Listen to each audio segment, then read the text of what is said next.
Winnie Labour. Yeah. Thank you, Mr Speaker, and kia ora talofa lava and warm Pacific greetings. Mr Speaker, I welcome the opportunity to contribute to this budget debate and offer some substance to the last speaker, the Minister of Pacific Island Affairs, and offer some facts versus fiction. This budget sets out clearly the government's economic direction for the next year, and it clearly demonstrates who and what this government values.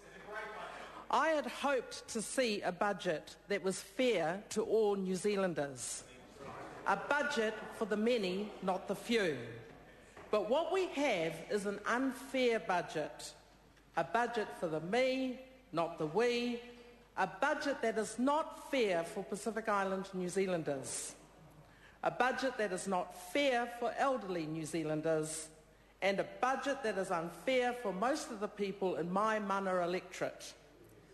Mr Speaker, this budget will hit Pacific Island people hard after what has already been a very difficult 18 months for Pacific families.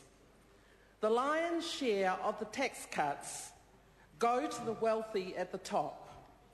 For the rest, the much more modest cuts will very quickly be swallowed up by the increase to GST and the highest inflation in decades. This is not good news for Pacific people whose average wage is $24,000. The majority will feel themselves going backwards. By the government's own figures, a family with 2 young children on an average income will be $55 worse off once GST, inflation and cuts to early childhood education are factored in. On top of this, the budget has left a $1.2 billion hole in health funding over 4 years. This will mean reduced services for those in need, and that will also hit our Pacific community hard. As well as this budget's general bad news for our Pacific communities, what was truly offensive in Bill English's budget speech was his boast that New Zealand's unemployment rate at around 6% was good news. Good news for who? Not for Pacific Island New Zealanders. The unemployment rate for Pacific Islanders is more than double Bill's good news, 6%. In the last 18 months under National, Pacific Island employment has shot up to 14.4%. 14.4%. This has undone all Labour's good work during the last 9 years. Labour reduced the unemployment rate for Pacific people from 15% in 1999 when we took office to 6.3% in 2008. In 18 months, National has undone a decade of progress. If John Key wanted to help advance Pacific Islanders in New Zealand, he would have been focused on growing jobs for those who are out of work and growing incomes, instead of robbing them through GST to help fund tax cuts for his rich mates. The only extra funding in this budget for the Pacific community is now under question because it has been given to a private company that nobody in the Pacific community knows about, nor whether the company has a track record of job upskilling, job placement and creating jobs. Is this money for John Key's rich Pacific mates? This budget's unfair for Pacific Island New Zealanders. Now let me turn to the people of mana. By the time inflation, GST increases and increased costs in childcare passed on, most families in mana will be worse off under National's tax swindle. This budget has meant middle and low income earners in Porirua City and up the Kapiti coast will at the end of the day be significantly out of pocket.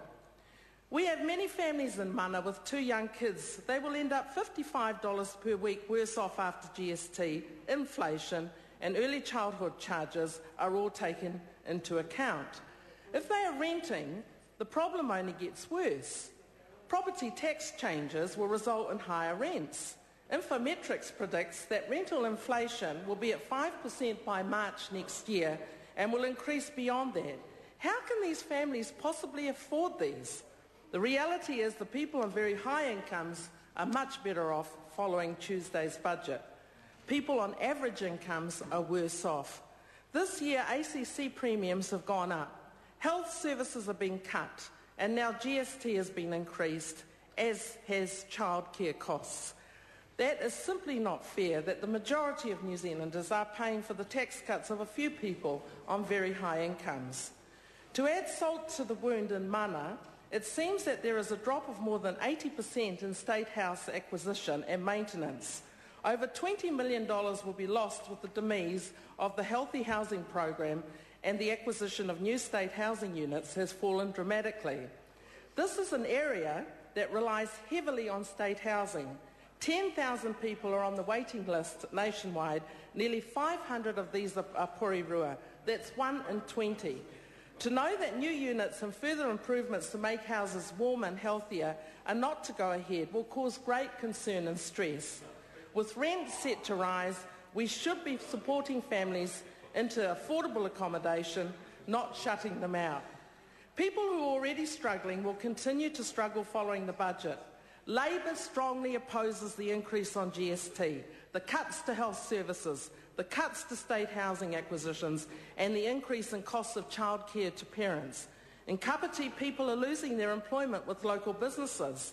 Last week, over 50 jobs were lost when a call centre in Paraparaumu signalled it was relocating to the Philippines. And in Porirua, unemployment stats have gone up by 500. Families in Porirua City and up the Kapiti coast realise that while National have offered them tax cuts, price increases will mean they will be no better off. The real winners in John Key's budget are the very highest earners, because most New Zealanders' tax cuts will be wiped out by inflation before they even get to the checkout, and this is based on the government's own numbers. Inflation of nearly 6% will destroy most of the tax cuts, and Kiwis won't be compensated for the GST rise. To fund this, National has massively increased borrowing for these tax cuts. The government will have to borrow an extra $1 billion over the next 3 years. This budget is unfair for most of the people of my mana electorate. Now I just want, Mr. Speaker, to quickly talk about the elderly. In the last 2 weeks, the first 5 and 19 Grey Power hosted meetings around New Zealand have taken place. There is increasing concern, Mr. Speaker, about what is happening. Since we announced the investigation into aged care last month, we have been inundated with calls of support from people of all ages from around the country. The sheer number of people attending the first 5 meetings reinforces further the pain and what is going on. The biggest concern coming through is the government's cutting of health funding, to which several DHBs have responded by cutting home help for the elderly. We are hearing some horror stories. I'm very worried about the standard of care some of our most vulnerable elderly receive in aged care facilities, and the way the government is targeting the elderly and reducing access to vital support. And just this week, we saw Mid-Central District Health Board is looking at cutting its overnight district nursing service. This will hit our elderly the hardest. People with blocked catheters or oxygen supply, breakdowns, and patients dying in pain among those who could suffer. The board's considering laying off 5.5 jobs. The most significant change will be dropping the 11 p.m. to 8 a.m. night shift, a feature that's unique to New Zealand, and it is important the elderly, even if they are unwell, are supported as much as possible to stay in their own homes. This is too big an issue to ignore. Clearly there are deep-seated problems in the sector, and we want greater scrutiny and accountability in the sector. The budget's unfair for elderly New Zealanders. It's unfair for Pacific Island New Zealanders. It's unfair for most of the people in my electorate mana. I had hoped to see a budget that was fair to all New Zealanders, a budget that would lead us to a brighter future, a budget for the many, not the few. But I was very disappointed with what Bill English and John Key dished up on Budget Day.